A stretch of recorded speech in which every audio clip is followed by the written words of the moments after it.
कोशिश करता है कि जारी मिले समाज के अलग अलग क्षेत्रों में करने वाले बहुत सारे सामाजिक लोग हैं। और जो उन्होंने चर्चा की बड़ी सार्थक चर्चा रही, और मैंने भी अपनी ओर से आश्वासन दिया है कि मैं कोशिश करूँगी उनकी हर उम्मीदों को पूरा कर पाएँ। बीजेपी नेता का वंदे भारत एक्सप्रेस में वीडियो वायरल हो रहा है जहाँ एक महिला के साथ बदतमीजी की जा रही है, और वो बीजेपी नेता खुद को बता रहे हैं, महिला भी खुद को IT सेल का बता रही है। किस तरह से देखिए, बीजेपी के लोगों का यही है, और बीजेपी के लोग इन चीज़ों को, अपने लोगों को हमेशा बचाने में लगे रहे। अभी भी कोई कार्रवाई, ठोस और सार्थक कार्रवाई नहीं की है। नमस्कार मित्रों, आजमगढ़ प्रबुद्ध सभा में माननीय सांसद धर्मेंद्र यादव को कृपया सुने। भारतीय राजनीति में शुचिता, स्वाधीनता, स्पष्टता, विद्वत्ता और विशेष रूप से सच्चाई का प्रतीक अपनी सहज बातों से, सहज टिप्पणियों से, सहज मुस्कान से इस भारतीय राजनीति को जीवित रखने वाले समाजवादी पार्टी के लोकप्रिय राजनेता, आजमगढ़ सदर लोकसभा के लोकप्रिय माननीय सांसद वैसे धर्मेंद्र यादव से आग्रह करता हूँ कि कृपया आप आए अपने वक्तव्यों के माध्यम से अपनी जनता का, अपने लोगों को अपनी बात रखने का उनके बीच में चर्चा करें। एक बार जोरदार तालियां बजा करके माननीय सांसद धर्मेंद्र यादव जी का अभिनंदन करें, उनका स्वागत करें और उनका अभिनंदन करें।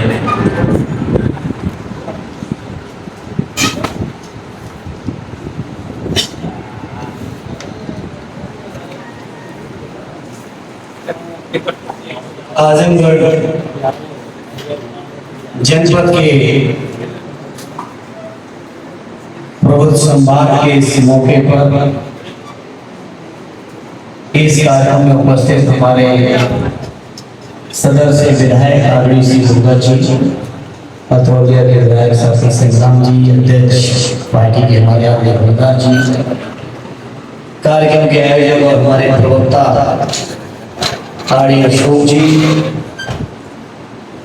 इस कार्यक्रम में उपस्थित IMA के अध्यक्ष आदरणीय डॉक्टर CK त्यागी साहब, पूर्व अध्यक्ष आदरणीय डॉक्टर जावेद साहब, डॉक्टर अमित जी, डॉक्टर एहतशाम साहब, आदरणीय डॉक्टर निर्मल जी, आदरणीय डॉक्टर आसिफ जी, डॉक्टर अजीम साहब, जो नीमा संगठन के हमारे अध्यक्ष हैं, दीवानी बार के अध्यक्ष आदरणीय अशोक पांडे जी, यहाँ के पूर्व मंत्री आदरणीय नवीन अस्थाना साहब, आदरणीय हिना देसाई जी, आदरणीय पूनम सिंह जी, दीवानी बार के ही हमारे पूर्व अध्यक्ष आदरणीय सुबेदार जी, आदरणीय सुषम जी, आदरणीय हरिलाल जी, जो हमारे जिला संरक्षक है शिक्षक संघ के, आदरणीय विजय यादव जी, प्रधान संपादक दैनिक के आदरणीय देवव्रत जी से लेके सभी, आदरणीय विश्वास शंकर जी और सभी उपस्थित इस कार्यक्रम में सभी मेरे सम्मानित साथी। आज के इस मौके पर सबसे पहले अशोक जी को मैं धन्यवाद देता हूँ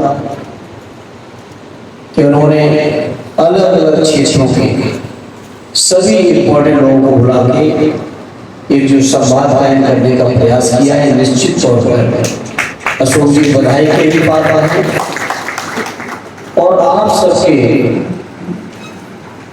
विचारों को सुनकर बहुत सारी ऐसी चीजें हैं जहां तक ध्यान हम राजनेताओं का नहीं भी पहुंचता है, कम से कम आप जैसे लोग जो अलग अलग क्षेत्रों में बेहतर से बेहतर काम कर रहे हैं, आपकी बात सुनकर बहुत से क्षेत्र ऐसे जो हम लोगों से अछूते भी नहीं है, कम से कम उन तमाम क्षेत्रों के बारे में जानकारी है। मुझे सक्रिय राजनीति में लगभग 25 साल हो चुके। आज से लगभग 20 साल पहले मैं सांसद होने का मुझे मौका मिल गया,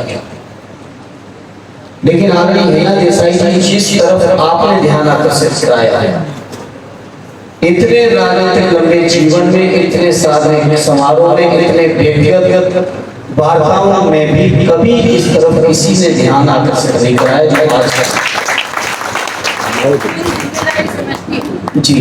और मैं कोशिश करूंगा कि इस तरह की समस्याओं के प्रति मैं कुछ बेहतर काम कर पाऊं। कोशिश करूंगा आप सबके साथ मिलकर कि कुछ कर सकूं, क्योंकि वास्तव में जरूरतमंदों के सवाल हमारे डॉक्टर साहिबानों ने जो उनकी समस्याएं रखी, वकील साहिबानों की समस्याओं से हम लोग बेहतर वाकिफ भी, और मेरी कोशिश होगी एक सांसद के तौर पर कि मैं तमाम समस्याओं के साथ अपने को न केवल जोड़ूं बल्कि इनके समाधान के लिए हर संभव और सार्थक प्रयास करूं। ये मेरा प्रयास है। आप में से बहुत सारे लोग चुनाव के समय ये कार्यक्रम का आयोजन हुआ था, इससे चलेगा एक शहर संवाद के नाम से। आप में से बहुत से लोग उस कार्यक्रम में भी मौजूद थे और बहुत से सवाल उस समय भी आए थे, और मैंने तब भी कहा था आप सबके बीच, अनमोल चुनाव में जब उम्मीदवार जाता है तो कोई भी बात को हाँ हाँ हाँ और कहते हुए और आश्वासन देते हुए निकल जाता है और सोचता है कि चुनाव जीत लेंगे, तो उसके बाद कुछ लोग करते हैं नहीं करते हैं। उस सभा में भी, उस बैठक में भी मैंने कहा था कि मैं एक भी अपनी तरफ से वो आश्वासन नहीं दूंगा जो व्यवहारिक तौर पे मैं न करता, क्योंकि मुझे पहले से अनुभव मिला था, सांसद रह चुका था, तो मुझे एहसास था कि सांसद होने की क्या अधिकार भी है, उनकी कितनी सीमाएं हैं। तो मैं तमाम आपकी जो समस्याएं हैं उन समस्याओं के लिए मैं अपने को न केवल आप सबके साथ जोड़ते हुए बल्कि आपका विश्वास दिलाता हूँ कि आप लोगों के हर समस्या समाधान का मैं सार्थक प्रयास करता हूँ। जहाँ तक आजमगढ़ का सवाल है, निश्चित तौर पर ये मेरे लिए फख्र और गौरव का विषय है।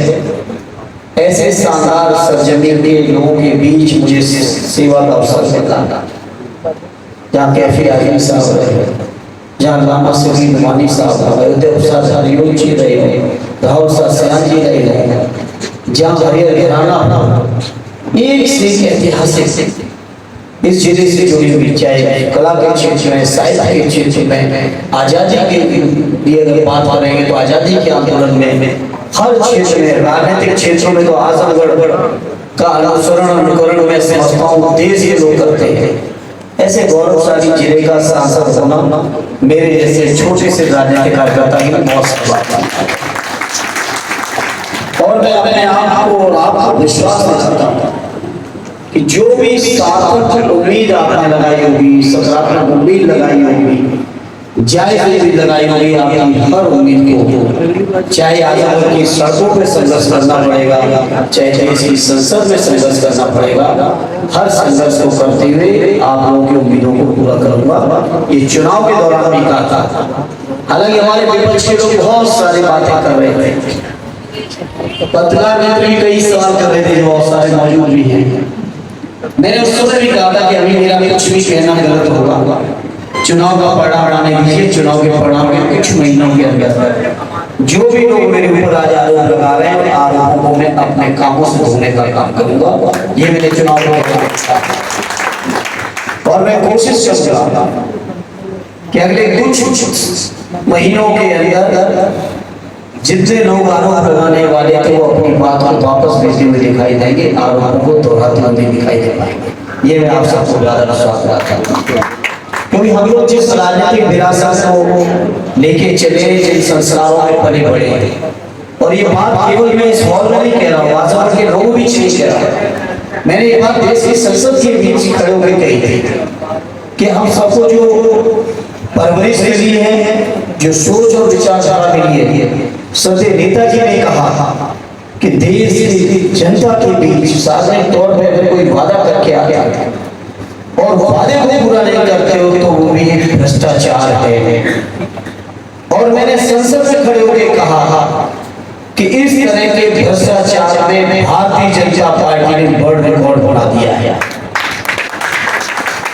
कोई ऐसा आश्वासन किसी वर्ग, व्यक्ति, समाज, संस्था, क्षेत्र के लिए नहीं छोड़ा जिस आश्वासन को बीजेपी के लोगों ने चुनाव के दौरान जनता के बीच न दिया हो, अपने घोषणा पत्र के माध्यम से दिया, भाषणों के माध्यम से दिया, मीडिया में बयानों के माध्यम से दिया।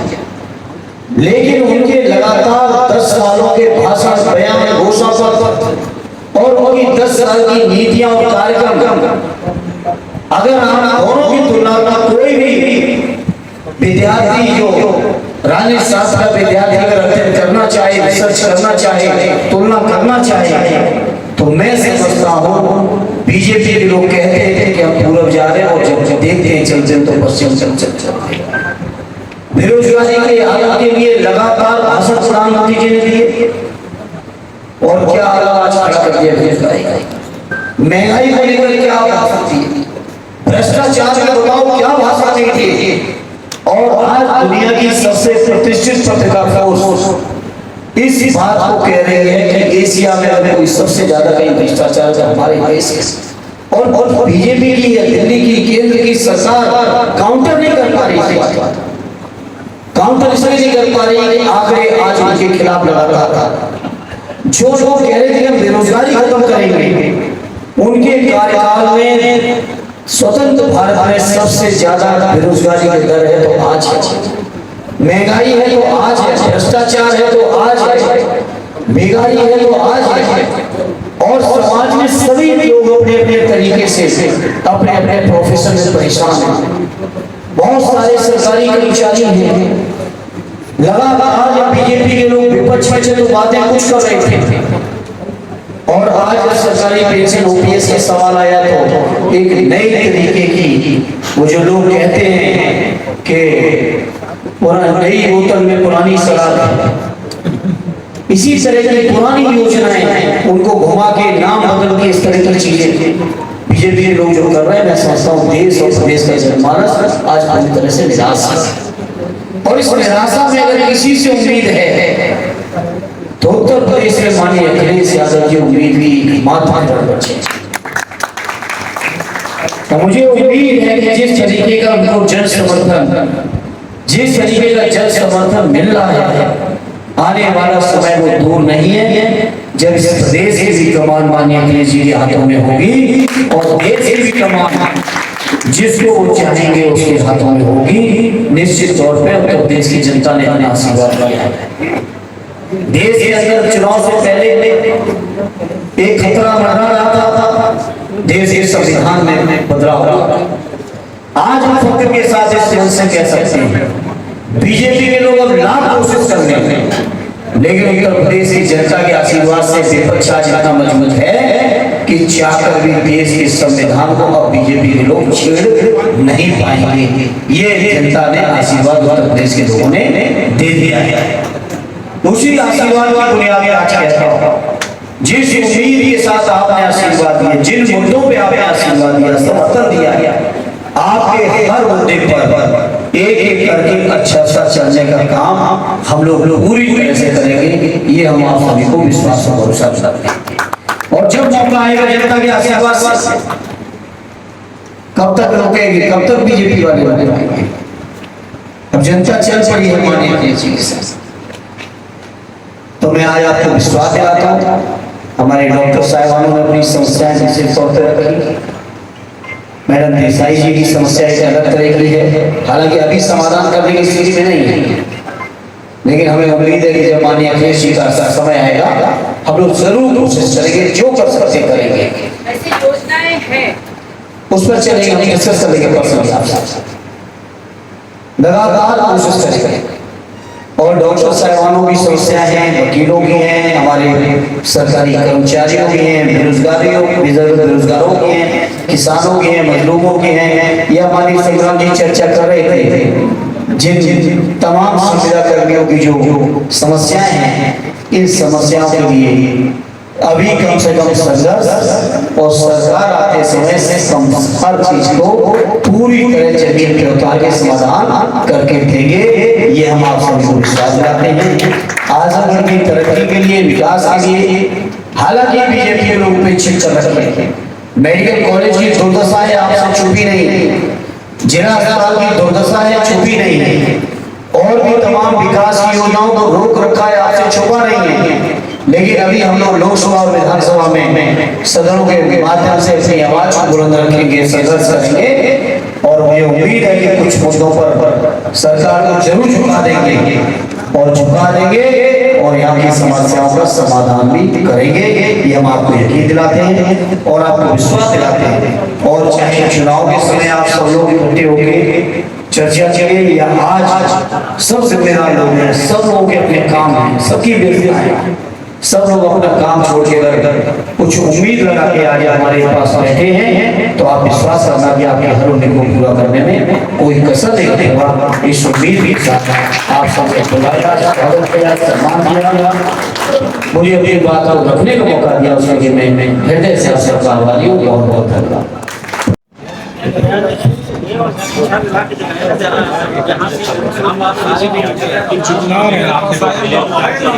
स्वाभाविक तौर पे अलग अलग समाज के अलग अलग क्षेत्रों के लोग, डॉक्टर साहिबान मिले, वकील साहिबान मिले, सरकारी कर्मचारी मिले, समाज के अलग अलग क्षेत्रों में करने वाले बहुत सारे सामाजिक लोग मिले और जो उन्होंने चर्चा की बड़ी सार्थक चर्चा रही और मैंने भी अपनी ओर से आश्वासन दिया है कि मैं कोशिश करूँगी उनकी हर उम्मीदों को पूरा कर पाएंगे। बीजेपी नेता का वंदे भारत एक्सप्रेस में वीडियो वायरल हो रहा है जहाँ एक महिला के साथ बदतमीजी की जा रही है और वो बीजेपी नेता खुद को बता रहे हैं, महिला भी खुद को IT सेल का बता रहे हैं। किस तरह से देखिए बीजेपी के लोगों का यही है और बीजेपी के लोग इन चीज़ों को अपने लोगों को हमेशा बचाने में लगे रहे। अभी भी कोई कार्रवाई 200 सार्थक कार्रवाई नहीं की है और भी तमाम घटनाएं सुनने को मिली होंगी। बीजेपी के लोग केवल अपनों को बचाते लेकिन देश का जनमानस इन बातों को देख रहा है। लगातार बेटियों की बात होती है, महिला सुरक्षा की बात होती है और BHU में आरोपियों को जमानत मिल चुकी है सर। हाँ, पता चला जमानत पे भी लोगों ने उनके स्वागत भी किए। इसी तरह से गुजरात में भी हुआ था, बीजेपी के लोगों ने किया। बीजेपी के लोग कोई मतलब नहीं है मेरा से। अभी बताओ फरुखाबाद की बेटियों के साथ न्याय दिया क्या? कहीं न्याय नहीं मिल रहा। आजमगढ़ में एशिया के लेवल की लाइब्रेरी है दारुल इंटरनेशनल, उनके लोगों को यहाँ ये तो आयोजकों को पता होगा। आयोजकों गरुड़ होटल सिधारी आजमगढ़ में प्रबुद्ध सभा का आयोजन हुआ। समाजवादी पार्टी की तरफ से माननीय राष्ट्रीय स्पीकर अशोक यादव जी के नेतृत्व में और आप 17 मिनट की वीडियो ऑलरेडी आपके लिए आदरणीय सांसद धर्मेंद्र यादव जी सदर आजमगढ़ से बोल चुके हैं। आपने सुना, आपने अपना धैर्य दिखाया, साहस दिखाया। BBS न्यूज़ को अपनी पावर, अपनी शक्ति बनाएं, अपने आवाज़, अपनी आवश्यकताओं को जन जन तक पहुंचाएं ताकि जन जन की आवाज़, BBS न्यूज़ पावर, आजमगढ़ की पहचान और उसके आवाज़ को और उसके आवश्यकताओं को शासन और सत्ता तक पहुंचाया जा सके। इसके लिए आप हमें लाइक, शेयर और सब्सक्राइब करने का आभार अवश्य करें।